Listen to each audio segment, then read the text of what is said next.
Hello, denizens of the internet. Well, has Hollywood lost its will to live? Based on the title of this video, I'm sure most of you are thinking, oh no, not another Hollywood is dead video. Yes, but not for all the reasons everyone has been mentioning of late. I am, after all, your former network executive. It's funny how so many of us who were or are still in the business have wished for the damn place to die, and now that it looks like it's actually heading in that direction, we're going, damn, I didn't really mean it. Much of the hate for the place comes from its success and its impenetrability. It's no secret that it's amassed disasters faster than a sushi bar with a broken refrigerator. But its successes were massive. And for me, a sitcom nut, legendary. I walked through studio lots in the early 90s and saw sound stages with giant signs advertising Cheers, The Golden Girls, Married with Children, Fresh Prince, Full House, Family Matters, Perfect Strangers, Growing Pains, Who's the Boss? The situation is not a surprise to anyone. Its ailments and self-inflicted wounds have been endlessly discussed already, but I have a simpler reason. It's time. Everything has its origin, boom, and bust cycle. There are things you just can't stop. Trains forgot that they were in the transportation business, not the hardware business. DuPont fought like the dickens to keep the nylon belt tire business. DuPont tried to monopolize nylon in tires, demanding high royalties and restricting sales to certain manufacturers. In response, tire manufacturers started switching to polyester because it was cheaper, better, with less licensing restrictions. You will see a parallel here, folks, coming up. Getting back to the demise of Hollywood, first we need to go back in time to New York, which was the entertainment capital of the United States for many years.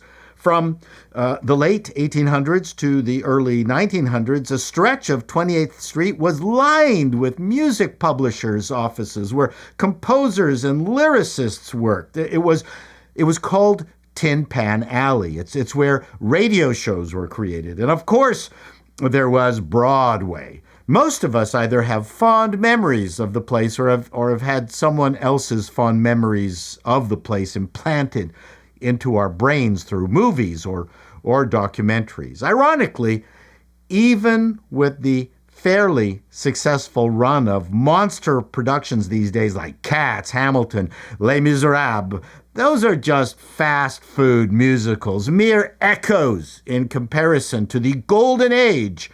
Carousel, South Pacific, The King and I, My Fair Lady, West Side Story, as well as the many comedies like Harvey and You Can't Take It With You. All radio shows were created and broadcast from, well, the major ones were broadcast from New York City.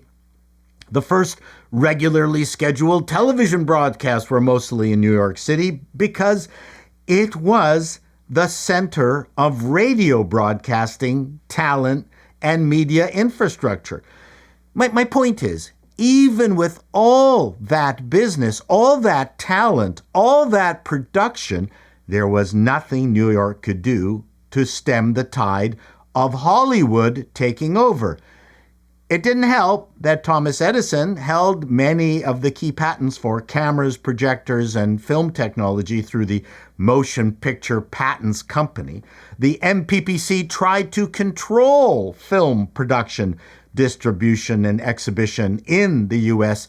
Independent filmmakers were constantly sued for patent infringement if they tried to make movies without MPPC approval. Filmmakers started moving west to South California, especially Los Angeles around the 1910s for several reasons.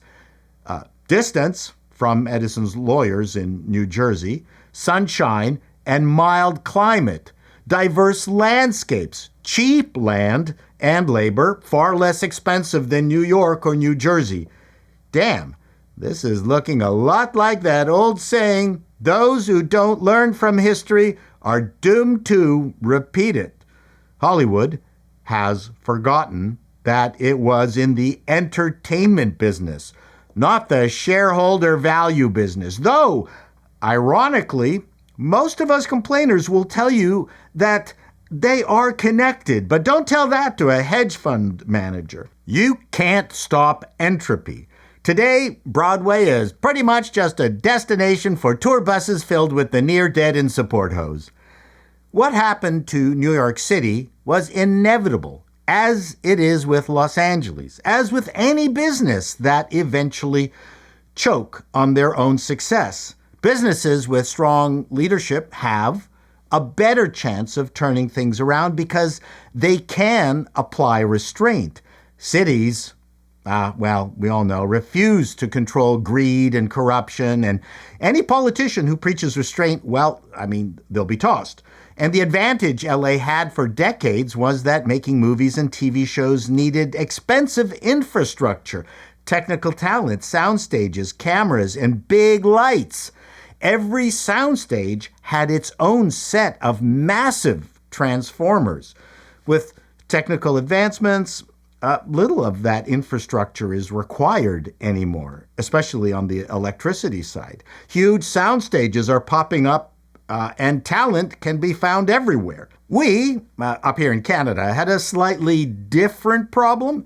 Toronto was the biggest entertainment center in the country, but our government, rather than consolidating it here, they just couldn't do that. They felt they had to legislate creativity. So studios were built in every underpopulated crevice of our country because letting nature take its course was just not fair to a frozen community with a curling rink and a skidoo repair shop.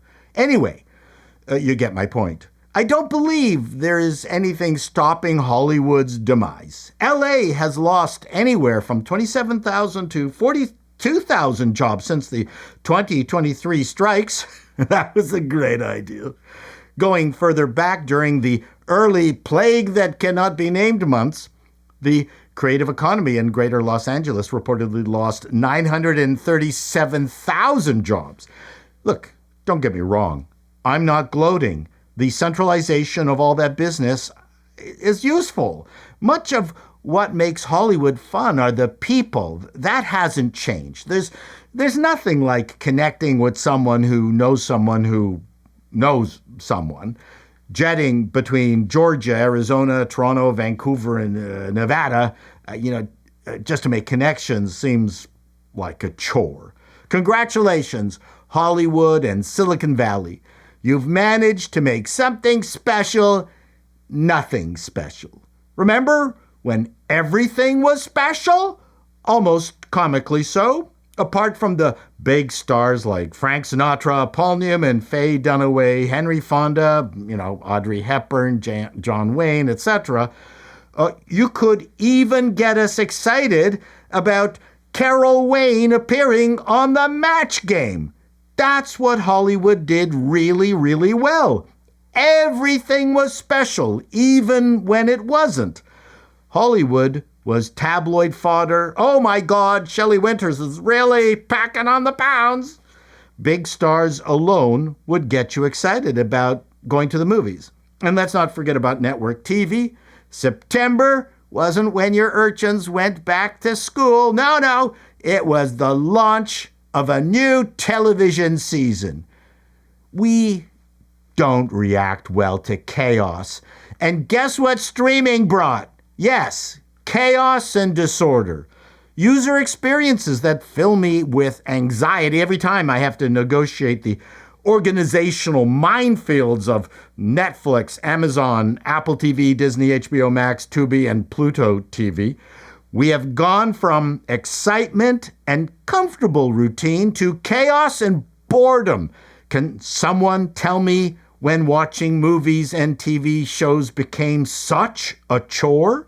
I don't mean to be an ass about it, there is great stuff out there. Often it's hard to find, and on services we don't subscribe to. How is that better? Maybe it's not just Hollywood in decline, but entertainment in general. But I will never stop preaching that the cure is more comedies. That's it for now, denizens. Be seeing you.